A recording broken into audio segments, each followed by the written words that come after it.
Hey friends, welcome back to the Special Kind of Motherhood podcast. Today I want to talk with you about an oil that I keep in my home at all times. It is something that I use because it is super versatile. You can use it for cooking, you can use it in personal care products, and you can even use it as like a first aid type of oil. So in my opinion, it is a must-have oil to keep in your home at all times. And today I want to share with you 10 different ways that I use this oil. So let's go ahead and get started.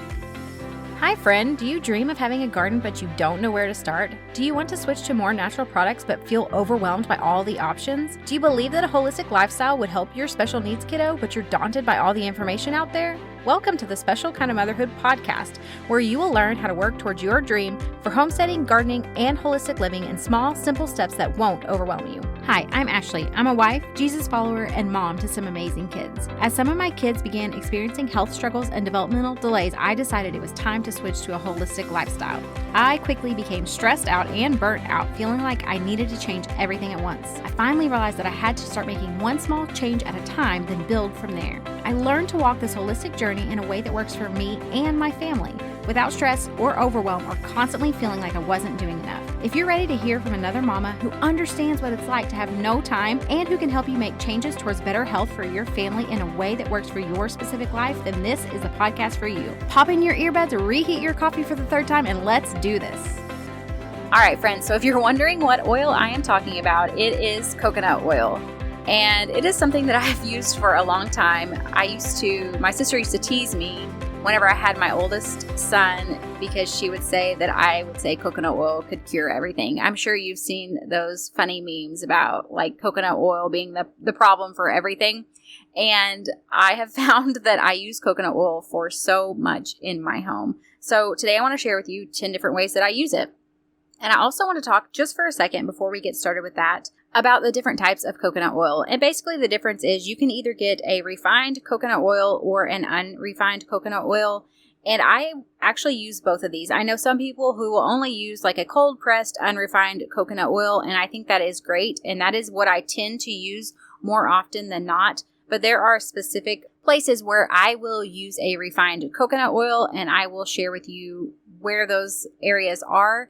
And the reason why is because a refined coconut oil is not going to have that coconut taste. So if you are wanting to, for instance, fry some kind of food or make a dessert and you're not wanting that coconut oil taste in the food that you're about to eat, in my opinion, using a refined coconut oil is still significantly healthier than using like a canola or vegetable oil, some kind of a seed oil that's going to be very inflammatory. So I will use a refined oil in place of that if I'm not wanting that really strong coconut flavor in the dish that I'm making. Okay, so let's start. First and foremost, number one would be that I use it for cooking and baking. Like I just shared, I will use that refined coconut oil for frying things. I will use it as like a replacement for butter in a recipe if you're wanting something dairy-free. Again, you could go back and forth. If you're wanting that coconut flavor, then using the unrefined would be really good.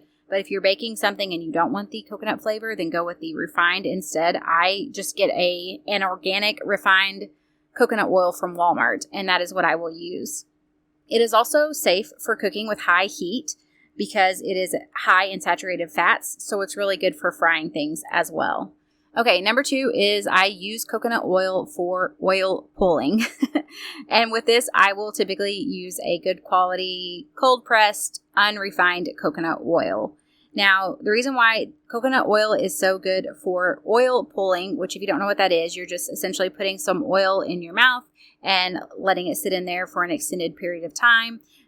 It can be very beneficial because it helps to reduce bacteria in the mouth, and also it can reduce inflammation in your mouth, and it can help to cut back on plaque. So what I have found, like if I have like a tooth that is bothering me or an area that feels a little more sensitive or anything like that, I will do some oil pulling in my mouth, and it seems to be very beneficial in helping to, like I said, reduce that inflammation. And it really does help to promote a good, healthy flora in your mouth because it is getting rid of the bad bacteria that is there. Number three would be that it is really good for brain and metabolism health. So MCT stands for medium chain triglycerides, And these medium chain triglycerides are actually found in coconut oil. They are essentially pulled or fractionated out. They are a smaller fat particle than a long chain triglyceride.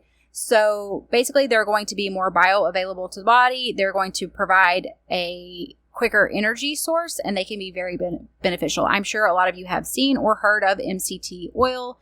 Like I said, it can be pulled out of coconut oil, and so it is something that I keep on hand as well and use pretty frequently. And there have been studies showing that MCT actually turns into ketones in the body. So again, this is going to help to boost and support your metabolism. And MCT oil has also been shown to potentially boost your metabolic rate, which is essentially just the amount of calories you burn at rest. And it is also, there have been studies linking it to positive benefits for the brain. So this is something that I keep on hand. I typically take it myself. What I have found with MCT oil is you do want to start small because it can have a little bit of a laxative effect if you take too much as you're starting out.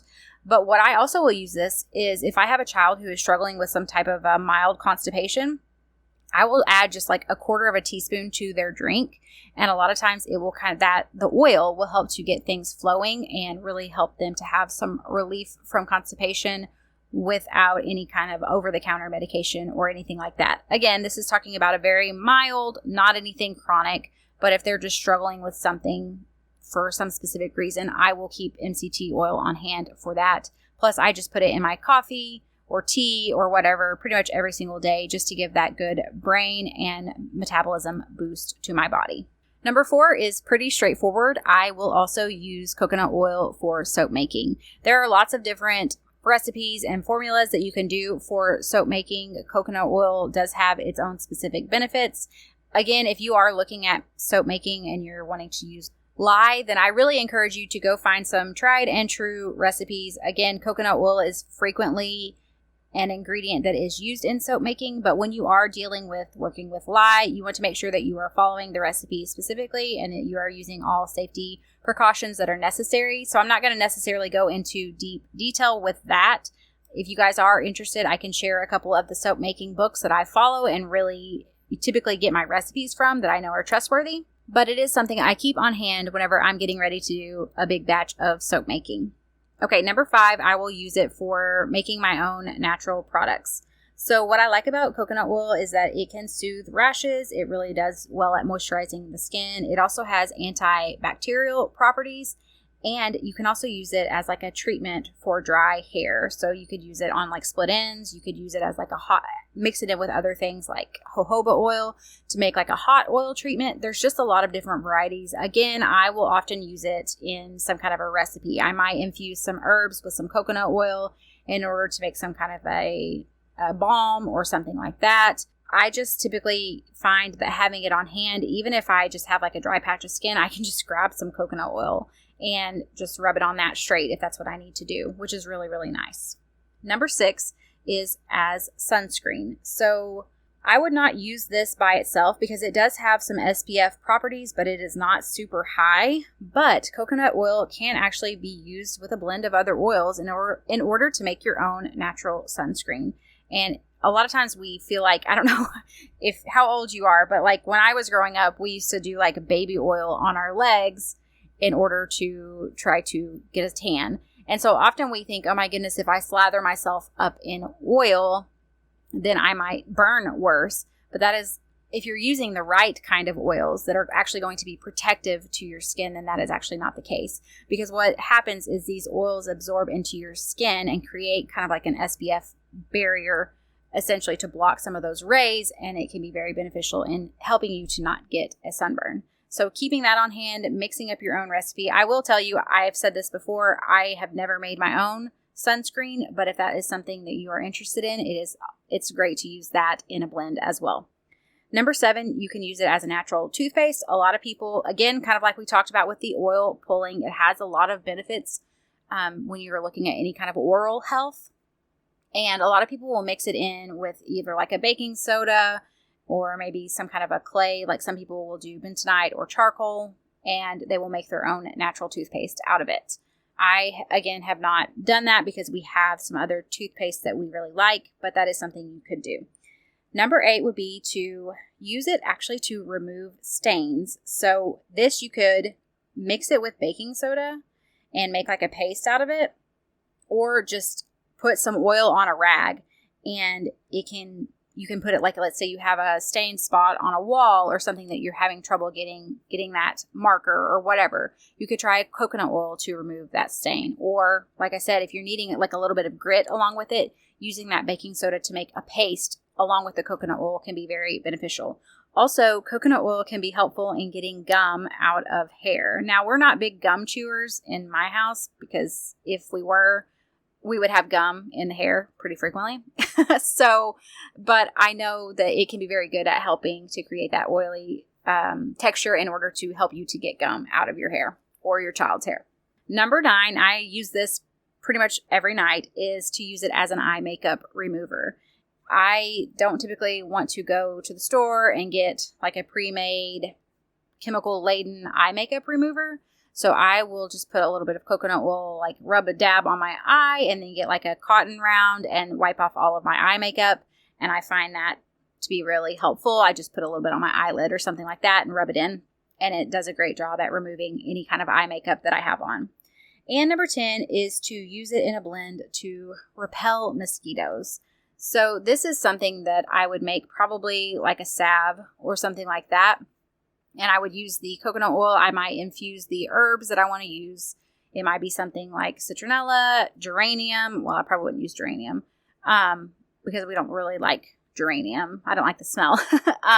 But citronella, I might use like some thyme or something along those lines, and infuse that into the coconut oil, and then make a salve out of it, and then just rub that salve on my kids and use that as a way to repel insects. And that is the list of things that I have. I would love to hear from you. What is it that you use coconut oil, if it is a must-have oil in your home as well? Head over to our free Facebook community and share with us there.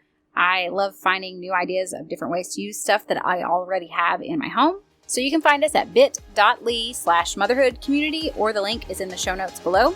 I hope you guys have a wonderful week, and I'll see you back next time. Hey Mama, I hope you enjoyed today's episode. If so, would you take 30 seconds to share this with a friend who is wanting to live more holistically without the overwhelm? Also, don't forget to head over to Apple Podcasts to leave me a review. It blesses and encourages me to know that this show is helping you. All right, friends, it's time for me to go work in the garden and make some homemade bone broth. I will see you back next week.